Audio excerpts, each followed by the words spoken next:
Historia de la filosofía. Volumen 1. Filosofía antigua. Filosofía patrística. Filosofía escolástica. 5. Capítulo 2. La escuela jónica. 7. Caracteres de la filosofía presocrática. La filosofía presocrática está dominada por el problema cosmológico, hasta los sofistas. No excluye al hombre de sus consideraciones, pero ve en él solamente una parte o un elemento de la naturaleza y no el centro de un problema específico. Para los presocráticos, los mismos principios que explican la constitución del mundo físico explican también la del hombre. Les es ajeno el reconocimiento de los caracteres específicos de la existencia humana y, por eso, les es ajeno el problema de lo que es el hombre en su subjetividad como principio autónomo de la investigación. Es tarea de la filosofía presocrática rastrear y reconocer, más allá de las apariencias múltiples y continuamente mudables de la naturaleza, la unidad que hace de ésta un mundo, la única sustancia que constituye su ser, la ley única que regula su devenir. La sustancia es para los presocráticos la materia de que todas las cosas se componen, pero es también la fuerza que explica su composición, su nacimiento y su muerte, su perpetua mutación. Es su principio no solo en el sentido de que explica su origen, sino también y sobre todo en el sentido de que hace inteligible y reunifica aquella multiplicidad y mutabilidad de las cosas que parece, a primera vista, tan rebelde a cualquier consideración unitaria. De ahí se desprende el carácter activo y dinámico que la naturaleza, la physis, tiene para los presocráticos. No es una sustancia inmóvil, sino la sustancia como principio de acción y de inteligibilidad de todo lo que es múltiple y deviene.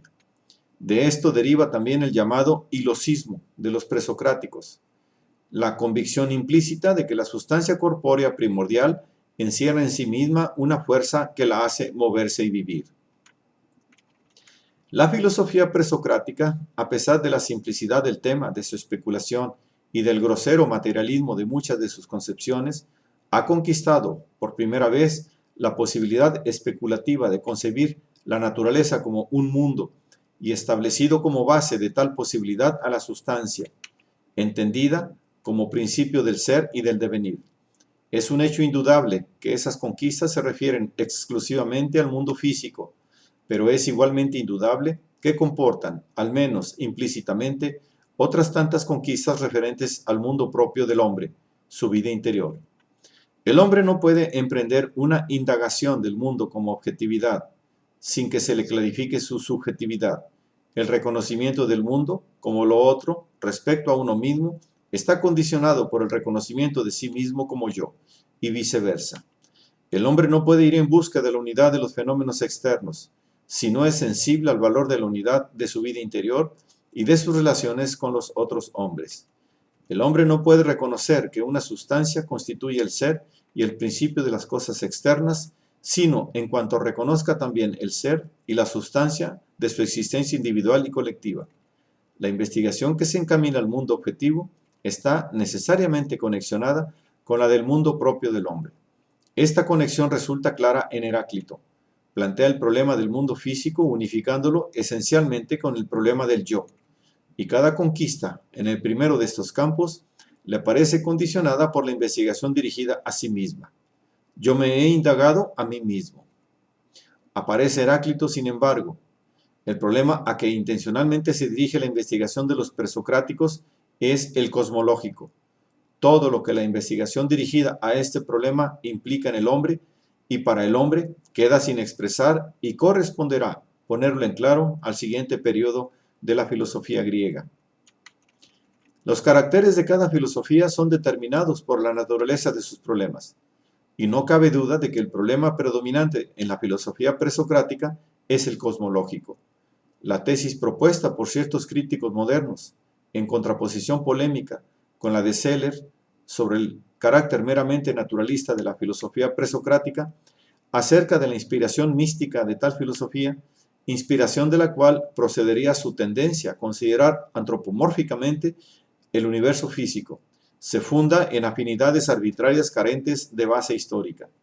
Por otra parte, esta tesis se origina en la última fase de la filosofía griega que, por su inspiración religiosa, trata de fundarse en una sabiduría revelada y garantizada por la tradición, y precisamente saca de esta fase los testimonios sobre los cuales se funda la proporción de verosimilitud que posee. Pero es notorio que los neopitagóricos, neoplatónicos, etc., fabricaban los testimonios que habían de servir para fundamentar el carácter religioso tradicional de sus doctrinas. Es imposible hacer gravitar toda la consideración de la filosofía griega sobre los presupuestos aceptados por ellos, especialmente cuando el mayor mérito de los primeros filósofos griegos ha sido el de haber aislado un problema específico determinado, el del mundo, saliendo de la confusión caótica de problemas y de exigencias que se entrecruzan en las primeras manifestaciones filosóficas de los poetas y de los profetas más antiguos.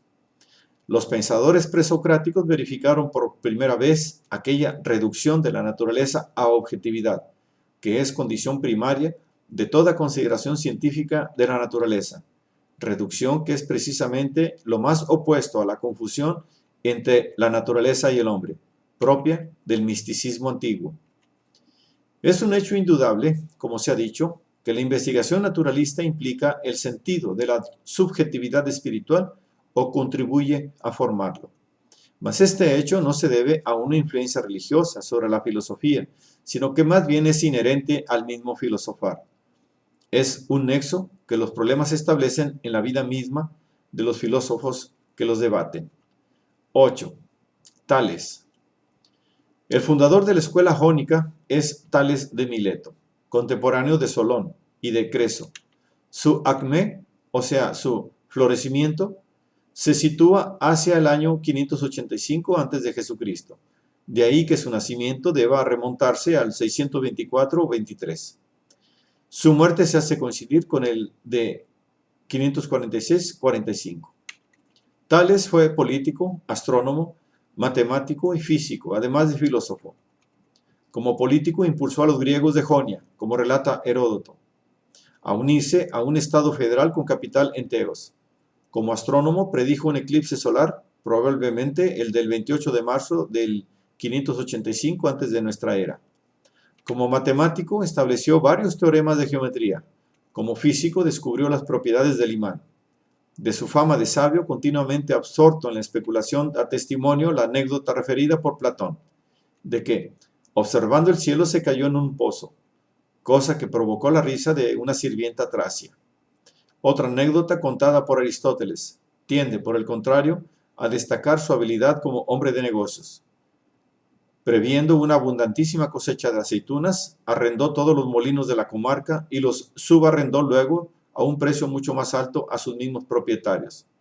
Se trata probablemente de anécdotas espurias referidas de Tales más como símbolo y encarnación del sabio que como persona concreta, pues la última de ellas, como observa el propio Aristóteles, trata de demostrar que la ciencia no es inútil, sino que ordinariamente los científicos no la usan como podrían para enriquecerse. No parece que haya dejado escritos filosóficos. Debemos a Aristóteles el conocimiento de su doctrina fundamental.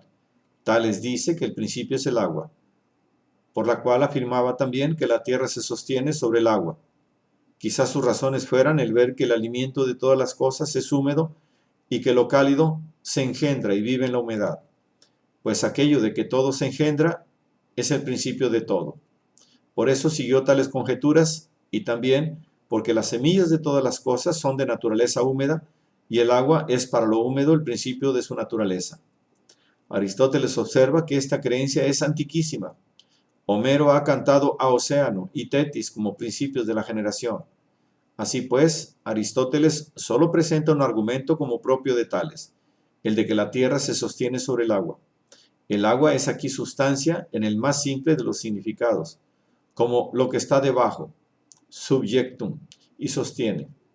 El otro argumento, la generación de lo húmedo, es aducido solo como probable. Quizá es una conjetura de Aristóteles. Tales creía unida al agua una fuerza activa, vivificante y transformadora. Tal vez en este sentido decía, que todo está lleno de dioses, y que el imán tiene alma porque atrae al hierro. 9. Anaximandro. Conciudadano y contemporáneo de Tales, Anaximandro nació en el 610 o 9. Tenía 64 años cuando descubrió la oblicuidad del zodíaco, en el 547-546. También fue político y astrónomo. Es el primer autor de escritos filosóficos de Grecia. Su obra en prosa, acerca de la naturaleza, señala una etapa notable de la especulación cosmológica entre los jonios. Usó por primera vez el nombre de principio, arqué, para referirse a la sustancia única, y encontró tal principio no en el agua, o en el aire, o en otro elemento determinado, sino en el infinito, apeiron, o sea, en la cantidad infinita de materia, de la cual se originan todas las cosas, y en la cual todas se disuelven, cuando termine el ciclo que tienen impuesto por una ley necesaria. Este principio infinito abraza y gobierna a todas las demás cosas. Por su parte, es inmortal e indestructible, y por lo tanto divino. No lo concibe como una mezcla, migma, de los distintos elementos en la cual esté cada uno comprendido con sus cualidades peculiares, sino más bien como materia en que aún no se han diferenciado los elementos y que, así, además de infinita, es indefinida. Aoristón. Estas precisiones constituyen ya un enriquecimiento y un desarrollo de la cosmología de Tales. En primer lugar, el carácter indeterminado de la sustancia primordial, no identificado con ninguno de los elementos corpóreos, a la vez que permite comprender mejor la derivación de estos como otras tantas especificaciones y determinaciones de aquella. La priva de todo carácter de verdadera y propia corporeidad, convirtiéndola en una pura masa cuantitativa o espacial, estando de hecho ligada la corporeidad al carácter determinado de los elementos particulares, el apeiron. No puede distinguirse de ellos sino por estar privado de las determinaciones que constituyen la corporeidad sensible de los mismos, y así porque se reduce al infinito espacial. Aunque no pueda encontrarse en Anaximandro el concepto de espacio incorpóreo, la indeterminación del apeiron, al reducirlo a la espacialidad, lo convierte necesariamente en un cuerpo determinado solamente por su magnitud espacial. Tal magnitud es infinita, y como tal, lo abarca y lo gobierna todo. Estas determinaciones, y sobre todo la primera, hacen del apeiron una realidad distinta del mundo y trascendente. Lo que abarca está siempre fuera y más allá de lo que resulta abarcado, aunque en relación con ello. Así pues, el principio que Anaximandro establece como sustancia originaria merece el nombre de divino. Las propias exigencias de la explicación naturalista conducen a Anaximandro a una primera elaboración filosófica de lo trascendente y lo divino, sustrayéndolo por primera vez a la superstición y al mito. Mas el infinito es también lo que gobierna el mundo. No es, pues, solo la sustancia, sino también la ley del mundo. Anaximandro es el primero en plantearse el problema del proceso a través del cual las cosas se derivan de la sustancia primordial. Tal proceso es la separación. La sustancia infinita está animada por un movimiento eterno, en virtud del cual se separan de ella los contrarios, cálido y frío, seco y húmedo, etc. Por medio de esta separación se engendran infinitos mundos, que se suceden según un ciclo eterno. Cada uno de ellos tiene señalado el tiempo de su nacimiento, de su duración y de su fin. Todos los seres deben pagarse unos a otros la pena de su injusticia según el orden del tiempo. Aquí, la ley de justicia que Solón consideraba predominante en el mundo humano, ley que castiga la prevaricación y la prepotencia, se convierte en ley cósmica, ley que regula el nacimiento y la muerte de los mundos. Pero, ¿cuál es la injusticia que todos los seres cometen y que todos deben expiar? Evidentemente, se debe a la constitución misma y, así, al nacimiento de los seres, ya que ninguno de ellos puede evitarla, así como no puede sustraerse a la pena. El nacimiento es, como se ha visto, la separación de los seres de la sustancia infinita. Evidentemente, tal separación equivale a la rotura de la unidad, que es propia del infinito. Es la infiltración de la diversidad y por tanto del contraste, donde había homogeneidad y armonía. Pues con la separación se determina la condición propia de los seres finitos, múltiples y distintos y opuestos entre sí, inevitablemente destinados, por ello, a expiar con la muerte su propio nacimiento y a volver a la unidad. A pesar de los siglos y de la escasez de las noticias que nos han llegado, todavía podemos darnos cuenta, por estos vestigios, de la grandeza de la personalidad filosófica de Anaximandro. Fundamentó la unidad del mundo, no solo en la de su sustancia, sino también en la unidad de la ley que lo gobierna. Y en esta ley no ha visto una necesidad ciega, sino una norma de justicia. La unidad del problema cosmológico con el humano está aquí latente. Heráclito lo sacará a la luz del día. Mientras tanto, la misma naturaleza de la sustancia primordial conduce a Anaximandro a admitir una infinidad de mundos. Se ha visto que infinitos mundos se suceden según un ciclo eterno. Mas, ¿son los mundos también infinitos contemporáneamente en el espacio o solo sucesivamente en el tiempo? Un testimonio de Aecio cuenta a Anaximandro entre los que admiten innumerables mundos que circundan por todos lados el que nosotros habitamos. Y hay un testimonio análogo en Simplicio que pone junto a Anaximandro a Leucipo, Demócrito y Epicuro. Cicerón, copiando a Filodemo, autor de un tratado sobre la religión hallado en Herculano, dice: era opinión de Anaximandro que hay divinidades que nacen, crecen y mueren a largos intervalos, y que tales divinidades son mundos innumerables. En realidad, es difícil negar que Anaximandro haya admitido una infinidad de mundos en el espacio, puesto que, si el infinito abarca todos los mundos, debe pensarse que, con ello, no solo alcanza más allá de un único mundo, sino también los otros y otros más. Solamente en relación con infinitos mundos puede concebirse la infinidad de la sustancia primordial, que lo abarca y trasciende todo. Anaximandro tuvo un modo original de considerar la forma de la Tierra. Es un cilindro que gravita en medio del mundo sin sostenerse en ningún sitio, porque, hallándose a igual distancia de todas partes, no es empujado a moverse por ninguna de ellas. Respecto a los hombres, no se trata de seres originarios de la naturaleza.